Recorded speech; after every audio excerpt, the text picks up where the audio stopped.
नमस्कार, चार का चक्रव्यूह देख रहे हैं आप। मैं हूं आपके साथ राधिका राज। आज चार के चक्रव्यूह में सबसे पहले बात होगी सपा प्रमुख अखिलेश यादव की, जहां महाकुंभ की चर्चा करते हुए संत सपा पार्टी पर जमकर बरसे। तो क्या कुछ कहा संत ने, बताएंगे आपको विस्तार से।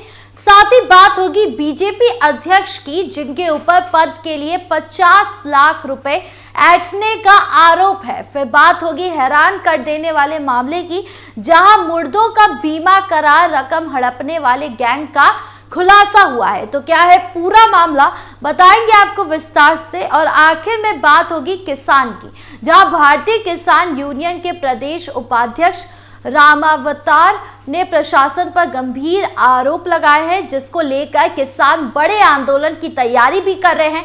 तो क्या है मामला, जानेंगे विस्तार से। तो चलिए शुरू करते हैं चार का चक्रव्यूह। पहली खबर सपा प्रमुख अखिलेश यादव से जुड़ी है। दरअसल महाकुंभ को लेकर अलग अलग राजनेताओं द्वारा तंज पर अब संत समिति ने नाराजगी जताई है।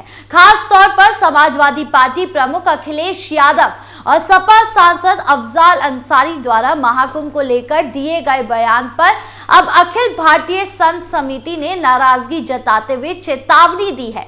उन्होंने कहा कि हिंदू समाज जाग चुका है और ऐसी टिप्पणी बिल्कुल भी उचित नहीं है। आने वाले उत्तर प्रदेश के चुनाव में इसका परिणाम भी देखने को मिल सकता है।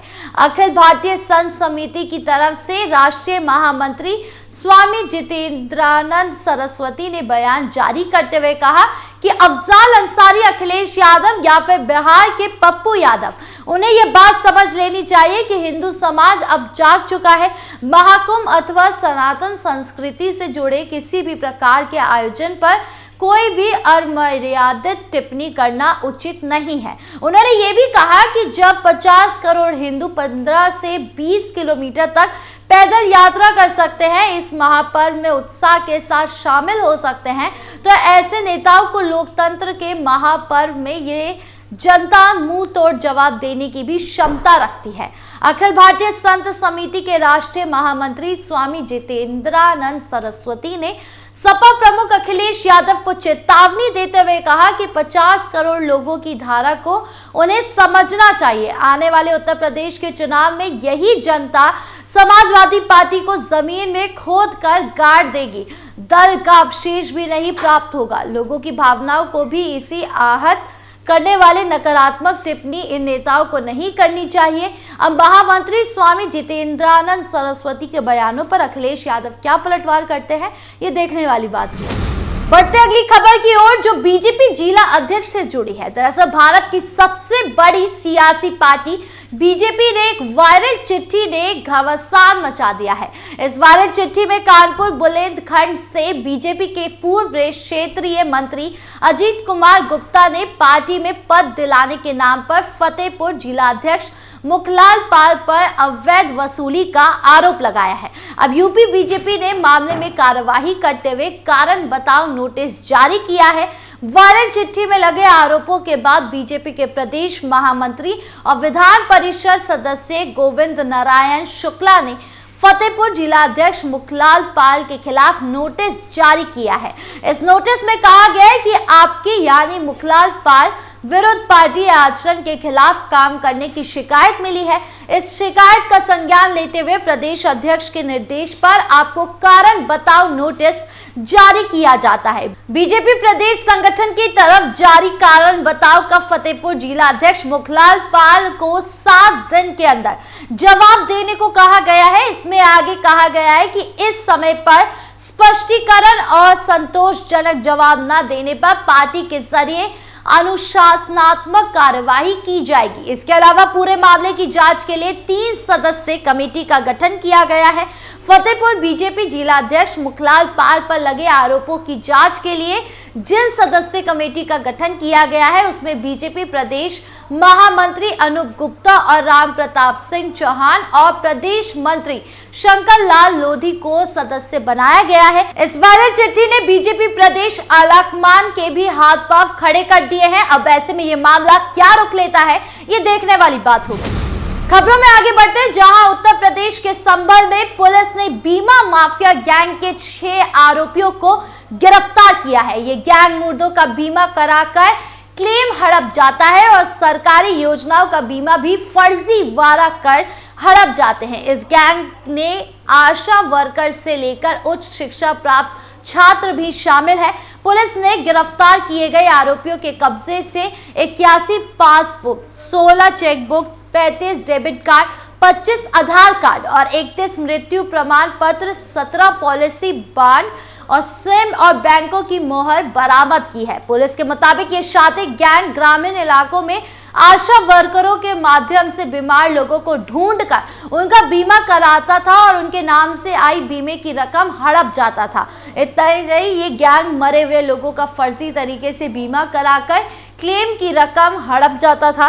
फाइनेंस कंपनियों से लेकर अस्पताल और बैंकों तक में फर्जीवाड़े के जरिए ये बीमे की रकम निकाल लेते थे। जिन लोगों के नाम पर ये पैसा हड़प लेते थे उन्हें भनक भी नहीं लग पाती थी। सीधे सीधे लोगों को आईडी पर ये बीमा करा लेते थे और उनकी आईडी से ये मोबाइल सिम लेकर उनके नाम की बीमा की रकम उस मोबाइल से नेट बैंकिंग के जरिए अपने खाते में ट्रांसफर कर लेते थे। संभल के राजपुरा थाना पुलिस ने बीमे का फर्जीवाड़ा करने वाले गैंग के 6 सदस्यों को गिरफ्तार किया। फर्जीवाड़ा करने वाले गिरोह ने प्रधानमंत्री जीवन ज्योति बीमा के साथ साथ प्रधानमंत्री सुरक्षा बीमा योजना तक के फर्जीवाड़ा किया है। इसमें भी मृतकों के बीमा कर 2 लाख रुपए क्लेम के हड़प जाते थे। मृतक को दोबारा मृत दर्शाकर उनके नाम पर कई बीमा कंपनियों से भी क्लेम लिया जाता है। पुलिस ने शाहरुख, प्रेमपाल, हरेंद्र, सूंज और नीलम को गिरफ्तार किया है। नीलम आशा वर्कर है। पुलिस के मुताबिक बड़ी संख्या में आधार कार्ड, पासबुक, एटीएम कार्ड और पैन कार्ड इनके पास से मिले हैं। संभल के एसपी कृष्ण कुमार बिश्नोई ने बताया कि फर्जी तरीके से बीमा क्लेम हड़पने वाला का अंतरराज्यीय गिरोह है, जिसके 6 सदस्यों को पुलिस ने गिरफ्तार किया है। ये गिरोह मरे हुए लोगों के नाम पर बीमा कराकर रकम हड़प जाता है और PMYJJ योजना के भी 2-2 लाख के बीमे से ये लोग हड़प जाते हैं। इस काम में नीलम नाम की एक आशा वर्कर भी शामिल थी, जो गांव में कौन व्यक्ति बीमार है उसकी जानकारी इस गैंग को देती थी। ये गैंग उस नाम से बीमा कराकर उसके नॉमिनी की आईडी से सिम लेते थे और उस पर OTP खुद लेते थे और व्यक्ति के मरने के बाद रकम निकाल लेते थे। हालांकि अब ये बदमाश पुलिस की गिरफ्त में है। ऐसे में देखना होगा इन पर क्या कुछ कार्यवाही होती है। खबरों के अंत में अब बात किसान नेताओं की। दरअसल अलीगढ़ में भारतीय किसान यूनियन के टिकट गुट के राष्ट्रीय प्रवक्ता राकेश टिकट गुट के द्वारा अंतरौली में स्थित हारनपुर कला गांव में किसानों के समर्थन में धरना प्रदर्शन किया गया। इस प्रदर्शन के दौरान उन्होंने प्रशासन पर आरोप लगाया कि सांकरा के पास से जमीन को गंगा में मिलाने की योजना बनाई जा रही है, जिससे किसानों की भूमि पर संकट आ सकता है। उन्होंने प्रशासन को इस मुद्दे पर अल्टीमेटम भी दिया है। हालांकि अब एक बार फिर भारतीय किसान यूनियन के प्रदेश उपाध्यक्ष ने आरोप लगाया है कि किसानों को जिस जमीन को देने का वादा किया गया था, अब अधिकारी सरकारी संपत्ति बताकर किसानों को उस पर खेती करने से रोक रहे हैं। इसके विरोध में टिकट गुट के बैनर तले तमाम पदाधिकारियों ने जिला कलेक्टर के कार्यालय के बाहर जोरदार प्रदर्शन किया। भारतीय किसान यूनियन के प्रदेश उपाध्यक्ष ने प्रशासन पर गंभीर आरोप लगाए। उनका कहना है कि पहले प्रशासनिक अधिकारियों ने किसानों को इस जमीन पर खेती करने की अनुमति दी थी, लेकिन अब उन्हें वहां से हटाने की कोशिश की जा रही है। किसानों को उनकी भूमि से बेदखल करने के लिए उन पर मुकदमा दर्ज करने की धमकी दी जा रही है। राकेश टिकैत ने इस मामले को लेकर पहले भी विरोध प्रदर्शन किया था और किसानों को भरोसा दिलाया था कि उनके अधिकार सुरक्षित रहेंगे। उन्होंने प्रशासनिक अधिकारियों को चेतावनी दी थी, अगर किसानों को उनकी जमीन से हटाने की कोशिश की गई तो बड़ा आंदोलन किया जाएगा। किसान नेताओं ने ऐलान किया कि अगर प्रशासन ने अपनी नीति नहीं बदली और किसानों को जमीन लौटाने का उचित प्रबंध नहीं किया तो 18 तारीख को बड़ा प्रदर्शन किया जाएगा। इस प्रदर्शन में हजारों किसान शामिल होंगे और जिला प्रशासन पर दबाव डाला जाएगा।